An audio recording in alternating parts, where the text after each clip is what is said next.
Hello my dear students, इस video में मैं आपको सिंथेसिस बनाना सिखाऊंगा कि आप इन्फिनिटिव का यूज करके किस प्रकार से दो सिंपल सेंटेंस को कंबाइन कर सकते हैं या उनको जोड़ सकते हैं। पिछले कई वीडियोज़ में मैंने आपको पार्टिसिपल का यूज करके सिंथेसिस बनाना बता दिया है, उसकी एक्सरसाइज भी बता दिया है।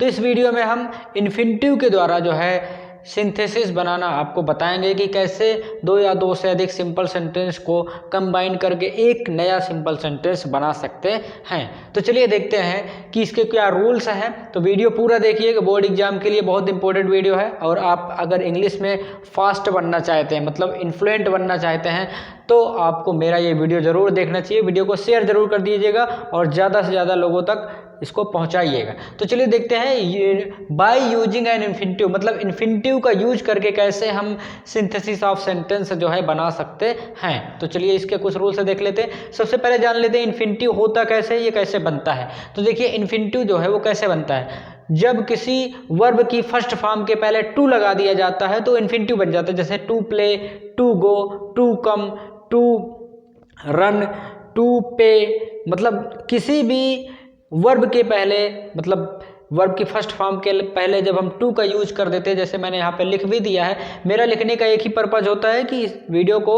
शूट करने में टाइम कम लगेगा और समझेंगे आप ज़्यादा बेहतर तरीके से। तो इन्फिनिटिव कैसे बनता है, वर्ब के पहले, मतलब first form of the verb की फर्स्ट फॉर्म के पहले टू लगा देते हैं तब इन्फिनिटिव बन जाता है। और passive form of the infinitive, और इन्फिनिटिव का पैसिव फॉर्म कैसे बनाते हैं, तो यहाँ पे to be plus third form of the verb use करते हैं तो हम passive form of the infinitive बना सकते हैं, मतलब इन्फिनिटिव का पैसिव वाला रूप बना सकते हैं। इसके कुछ रूल्स हैं, वो भी जान लेते हैं। इन वाक्यों में उद्देश्य या प्रभाव प्रकट होता है, मतलब जब दो सेंटेंस रहेंगे तो उनमें क्या होगा कि अगले सेंटेंस में जो दूसरा सेंटेंस होता है उसमें उद्देश्य प्रकट होता है कि पहले सेंटेंस के कार्य करने का उद्देश्य क्या हुआ था और पहले सेंटेंस का इम्पैक्ट, मतलब प्रभाव या इफेक्ट अगले सेंटेंस पर क्या पड़ा है।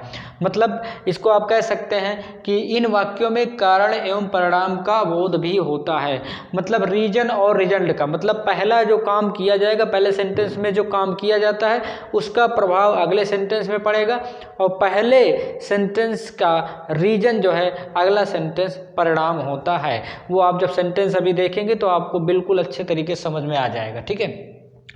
तो इस प्रकार से के जो सेंटेंस होते हैं उसका हम इन्फिनिटिव के जरिए जो है कंबाइन करते हैं, मतलब सिंथेसिस बनाते हैं। जैसा कि यहाँ पे एक सेंटेंस मैंने लिख दिया है ताकि टाइम कम लगे। ही हैज़ नो मनी, उसके पास मनी नहीं है, पैसा नहीं है। ही कैन नॉट पे हिज स्कूल फी, वो अपनी स्कूल फी पे नहीं कर सकता है, मतलब अपनी स्कूल फीस जो है वो अदा नहीं कर सकता है। तो इस प्रकार से ये दो अलग अलग सेंटेंस है, इसको हमें क्या करना है, कंबाइन करना है, जोड़ना है, ठीक है। तो इसमें देखेंगे कि किस प्रकार से इन्फिनिटिव का यूज हम करते हैं, ठीक है। ही हैज़ नो मनी, उसके पास पैसा नहीं है, तो ये हो गया उसका रीजन। जैसे मैंने यहाँ पे लिखा है नहीं, रीजन और रिजल्ट, तो पहले वाले सेंटेंस में रीजन पता चल रहा है कि उसके पास पैसे नहीं है और उसका कारण क्या बनेगा कि ही कैन नॉट पे हिज स्कूल फी, वो अपनी स्कूल फी जो है नहीं पे कर सकता है। तो पहले सेंटेंस में रीजन दिया हुआ है, दूसरे सेंटेंस में उसका परिणाम दिया हुआ है, उसका रिजल्ट दिया हुआ है।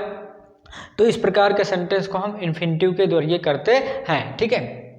अब देखिए मैं कैसे इसको कंबाइन करता हूं। सबसे पहले हम जो देखिए जिस सेंटेंस में या जिस वर्ब से हमें एम मतलब उद्देश्य प्रकट हो रहा हो, जिस वर्ब से या जिस सेंटेंस के वर्ब से हमें उद्देश्य का पता चलता हो, उस वर्ब के पहले हम टू का यूज कर देते हैं, तब इन्फिनिटिव के जरिए वो कंबाइन हो जाता है। जैसे ही हैज़ नो मनी, इतना पहले मैं लिख देता हूँ, ठीक है। ही, इसको मैं कंबाइन कर रहा हूँ, हैज़ नो मनी, उसके पास पैसे नहीं है। क्या करने के लिए नहीं है, पे करने के लिए। तो अगला सेंटेंस ही कैन नॉट पे हिज स्कूल फी, तो अगला सेंटेंस का जो वर्ब होता है, अगला सेंटेंस का वर्ब पे है, ठीक है, ये फर्स्ट फॉर्म में है। इसी के पहले हम टू लगा देते हैं, देखिए to pay his school fee, school fee. क्या चेंज क्या हुआ सेंटेंस में, सबसे पहले मैंने ये सेंटेंस लिख दिया, यहाँ पे लिख दिया ही हैज़ नो मनी, इतना लिखा। अगले सेंटेंस में उसका एम उद्देश्य दिया है कि पैसा ना होने से क्या हो सकता है, तो पे नहीं कर सकता है। तो आपको करना क्या है, देखिए अगले सेंटेंस की जो वर्ब होती है वो ढूंढिए। तो अगले सेंटेंस की जो मेन वर्ब है, फाइनाइट वर्ब है, वो है पे। इसी वर्ब के पहले हमें क्या यूज कर देना है, टू का यूज कर देना है, बन गया इन्फिनिटिव। बाकी आगे आप लिख डालिए, ठीक है। तो इन्फिनिटिव में क्या होता है कि वर्ब की फर्स्ट फॉर्म के पहले हम टू का यूज कर देते हैं। तो हमने अगले सेंटेंस की जो वर्ब थी पे, उसके पहले हमने टू का यूज कर दिया, तो ये बन गया इन्फिनिटिव, हो गया काम। तो he has no money to pay his school fee, उसके पास उसकी स्कूल फी पे करने के लिए पैसे नहीं हैं, ये इसका अर्थ हो जाता है। तो इस तरीके से आप इन्फिनिटिव के जरिए कंबाइन कर सकते हैं सेंटेंस को। अब मैं इसको इरेज कर देता हूँ, अगला सेंटेंस आपको बता देता हूँ। तो 3-4 सेंटेंस मैं इस वीडियो में बताऊंगा, उसके बाद अगला जो वीडियो हमारा होगा वो पूरी तरीके से इन्फिनिटिव के एक्सरसाइज पे डिपेंड रहेगा, आधारित रहेगा या बेस्ड रहेगा, ठीक है। तो ये हो जाता है इन्फिनिटिव को यूज करके, ठीक है। अब नेक्स्ट क्या है, the servant was a thief, the servant was a thief, और mother found this, mother found this, mother found this. The servant was a thief, जो नौकर था वो क्या था, एक चोर था, ठीक है। मदर फाउंड दिस, माँ ने ऐसा पाया, ठीक है। तो अब इसको हम क्या करते हैं, सिंथेसिस बनाते हैं इन्फिनिटिव का यूज करके। यहाँ पे passive form of the infinitive लगेगी क्योंकि ये पैसिव वॉइस में सेंटेंस है, ठीक है। The servant was a thief, नौकर एक चोर था, मदर फाउंड दिस, माँ ने ऐसा पाया, ठीक है। तो माँ ने क्या पाया वो लिखते हैं। मदर, देखिए कैसे बनाते हैं इसका synthesis, found the servant to be a thief. Mother found the servant to be a thief, माँ ने नौकर को एक चोर के रूप में पाया, ठीक है। तो इस प्रकार से इस सेंटेंस का यहाँ पे कंबाइन हो जाता है सिंथेसिस का यूज करके, ठीक है। क्योंकि अगले सेंटेंस में ये पैसिव वॉइस में सेंटेंस था, इसलिए इसको इस तरीके से किया गया, ठीक है। तो मदर फाउंड क्या पाया, मदर ने किसको पाया, द सर्वेंट, सर्वेंट को, टू बी ए थीप, ये देखिए टू बी, ये देखिए टू बी लिखा है नहीं, तो ये हो गया है। चूंकि इसमें वर्ब नहीं था, कोई कार्य नहीं हो रहा है, तो इसलिए यहाँ पे वर्ब नहीं लगा है, अदरवाइज टू बी के बाद third form of the verb हम लगा देते, ठीक है। मदर फाउंड द सर्वेंट, माँ ने चोर को पाया, टू बी ए थीप माने एक चोरी करते हुए या चोर, ठीक है। माँ ने नौकर को एक चोर पाया। तो इस तरीके से इसका कॉम्बिनेशन मतलब कंबाइन हो जाता है, ये सिंथेसिस बन जाता है। अगला सेंटेंस हम देख लेते हैं, उसको देखते हैं क्या होगा। The boy was very weak, the boy was very weak, लड़का बहुत कमज़ोर था। He could not walk properly, he could not walk properly. तो इस प्रकार से यहाँ पे दो सेंटेंस दे दिए हैं। अब इन दोनों सेपरेट सेंटेंस को हमें कंबाइन करना। The boy was very weak, लड़का बहुत कमज़ोर था। He could not walk properly, वो सही से चल नहीं सकता था, ठीक है। तो इन दोनों सेंटेंस को हमें कंबाइन करना है। बिल्कुल मैं बहुत अच्छे तरीके से आपको समझाऊंगा। देखिए मैं जैसे जैसे करता जाऊंगा वैसे वैसे आपको समझते जाना है। सबसे पहले तो आप लिख दीजिए द बॉय वाज। अब यहाँ पे वेरी लगा है ना, वेरी जब कभी भी लगा रहे और उसका हमें इन्फिनिटिव के जरिए सिंथेसिस करना हो तो वेरी को हम टू में बदल देते हैं, TOO, टू वीक, ठीक है। The boy was too weak, तो क्या मैंने चेंज किया, वेरी को किस में बदल दिया, टू में बदल दिया, ठीक है। अब अगले सेंटेंस की जो मेन वर्ब है, फाइनाइट वर्ब है, वो है walk. He could not walk, ये है फाइनाइट वर्ब। इसी के पहले हमें टू का यूज करना है, ठीक है। To walk properly.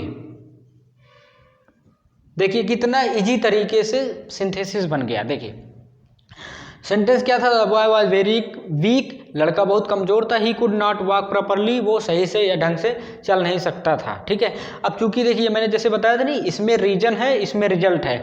लड़का बहुत कमजोर था, ये रीजन है, और वो चल नहीं सकता सही से, ये उसका रिजल्ट हो गया है, या इम्पैक्ट ही कह सकते हैं, या इफेक्ट हो सकता है, या प्रभाव हो सकता है। ठीक है, जैसा कि इस रूल्स में दिया हुआ है। तो अब कर दे क्या है, पहले इसको लिख देते हैं, द बॉय वाज, वेरी को किस में बदल देते हैं, TOO में बदल देते हैं, वीक माने ये लिखेगी।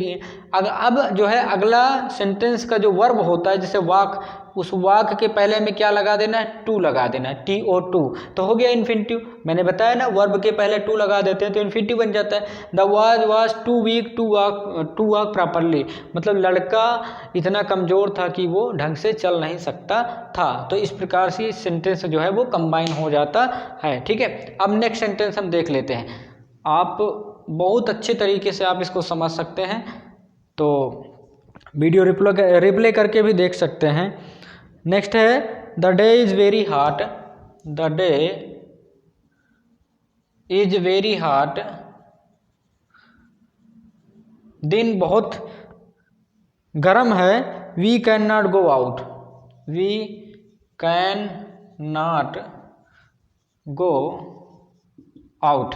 यहाँ पे दो सेंटेंस दिए हुए हैं, देखिए इसको कंबाइन करना है। The day is very hot, दिन बहुत गर्म है, we can not go out, हम बाहर नहीं जा सकते हैं। ठीक है, अब इसको कैसे कंबाइन करते देखिए, तो इसको पहले हम लिख लेते हैं, द डे इज, मैंने क्या बोला है, वेरी को टू में बदल देना है, तो TOO, ये जो वेरी है इसको हमने किस में चेंज कर दिया, टू में चेंज कर दिया।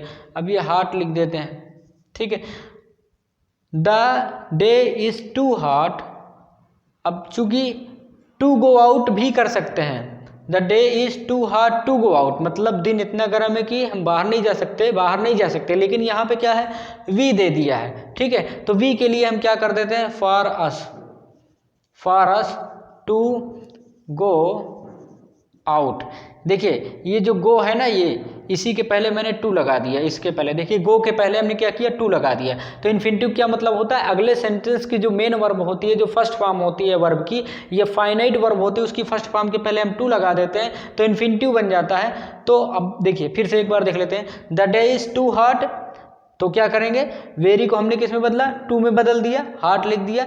अब चूंकि इसको मैं ऐसे भी कर सकता था, the day is too hot to go out, ये भी कर सकते थे, लेकिन क्या है यहाँ पे दिया है हम बाहर नहीं जा सकते हैं ना, इसलिए हमने यहाँ पे क्या कर दिया, for us, the day is too hot for us, मतलब दिन हमारे लिए इतना गर्म है कि हम बाहर नहीं जा सकते हैं। ठीक है, तो इस प्रकार से इसका आप कभी भी रहे यहाँ पे भी रहे तो आप इसको फॉर अस में कन्वर्ट कर सकते हैं। और अगला जो इसमें अगले सेंटेंस की जो ये वर्ब है ना, गो, इसके पहले हमने टू लगा दिया तो बन गया इन्फिनिटिव। ठीक है, तो इस प्रकार के इसे कंबाइन कर सकते हैं। नेक्स्ट सेंटेंस अब देख लेते हैं क्या है। तो आपको हमारे इस YouTube चैनल पर बायोलॉजी के 100 से अधिक वीडियो मिल जाएंगे, मोटिवेशनल वीडियो मिल जाएंगे, हेल्थ से रिलेटेड वीडियो मिल जाएंगे, और बहुत सारी चीज़ें मिल जाएंगी। तो अब देखते हैं नेक्स्ट सेंटेंस क्या है। He wanted to educate his son, he wanted to educate his son, और he sent him to London, he sent him to London. ठीक है, he wanted to educate his son, he sent him to London. He wanted वो चाहता था, to educate his सन अपने बेटे को educate करना, शिक्षित करना चाहता था। He sent him to London, उसने उसे लंदन भेज दिया। तो ये तो रहा सेंटेंस, और दोनों सेंटेंस क्या है, सेपरेट है, अलग अलग है। इनको हमें क्या करना है, इनको हमें कंबाइन करना है, मतलब सिंथेसिस बनाना है। ठीक है, तो यहाँ पर देखिए उद्देश्य किस सेंटेंस में प्रकट हो रहा है, उद्देश्य प्रकट हो रहा है इसमें एजुकेट करने के लिए। उसने अपने बेटे को लंदन क्यों भेजा, एजुकेट करने के लिए, शिक्षित करने के लिए। ठीक है, तो यहाँ पे देखिए, तो इस सेंटेंस को, उसने अपने बेटे को भेजा, ही sent his son, he sent his सन, कहाँ भेजा? To London. पर्पज क्या है, किस लिए भेजा? एजुकेट करने के लिए। तो जो पर्पज होता है, मैंने पहले ही बताया था कि जिस वर्ब से हमें उद्देश्य के बारे में पता चले उसी के पहले हम टू लगा देते हैं। To educate him, he sent his son to London to educate him, उसने अपने बेटे को एजुकेट करने के लिए लंदन भेजा। ठीक है, तो जिस वर्ब से हमें पर्पज मतलब एम का पता चलता है उसके पहले हम देखिए, he sent his son to London, उसने अपने बेटे को लंदन भेजा। ये देखिए इन्फिनिटिव मैंने यहाँ पे यूज किया है। ठीक है, एजुकेट मतलब होता है शिक्षित करना, तो इन्फिनिटिव का क्या मतलब होता है? वर्ब की फर्स्ट फॉर्म के पहले टू का लगा देना। तो एजुकेट मैंने शिक्षित करना, इसके पहले टू लगा दिया तो ये क्या हो गया? इन्फिनिटिव हो गया। और मैंने यहाँ पर ये देखिए सेंटेंस आपको अटपटा लगा, he wanted to educate his son, वो अपने बेटे को एजुकेट करना चाहता था। He sent him to London, उसने उसे लंदन भेज दिया। तो जब आप इसको अपने हिंदी वाक्यों में जब इसको बनाएंगे कि उसने अपने बेटे को शिक्षित करने के लिए लंदन भेज दिया, तो वही रहेगा, he sent his son to London, उसने अपने बेटे को लंदन भेज दिया। उसका लंदन भेजने का पर्पज़ क्या था? एजुकेट करना, तो उसी के पहले हम टू यूज कर देते हैं, टू एजुकेट हिम। ठीक है, उसने अपने बेटे को शिक्षित करने के लिए उसे लंदन भेज दिया। तो इस प्रकार से इसका कंबाइन हो जाता है। ठीक है, तो ये रहा आपका इस वीडियो में इन्फिनिटिव के द्वारा रूल और कुछ एक्सरसाइज जिसके ज़रिए आपने पढ़ा। और अगले वीडियो में मैं पूरा का पूरा एक्सरसाइज ही आपको बताऊंगा, 5-7 जो भी रहेगा, तो आप अच्छे तरीके से इन्फिनिटिव समझ जाएंगे। इसके पहले मैंने पढ़ा दिया है पार्टिसिपल के द्वारा। इंग्लिश ग्रामर में आप डायरेक्ट इनडायरेक्ट पढ़ सकते हैं हमारे इस यूट्यूब चैनल पर, एक्टिव पैसिव पढ़ सकते हैं, टेंस मैंने पढ़ा दिया है, बायोलॉजी पढ़ा दिया है, और हाई स्कूल की मैथ पढ़ा दिया है, और बहुत सारे चीज़ें मैंने बता दिया है, आप उनको देख सकते हैं। हमारे साथ बने रहें। चैनल को सब्सक्राइब नहीं किया, चैनल को सब्सक्राइब कर लीजिए, बेल आइकन प्रेस कर लीजिएगा, वीडियो को अधिक से अधिक शेयर कर दीजिएगा। मिलेंगे अगले वीडियो में, तब तक के लिए जय हिंद।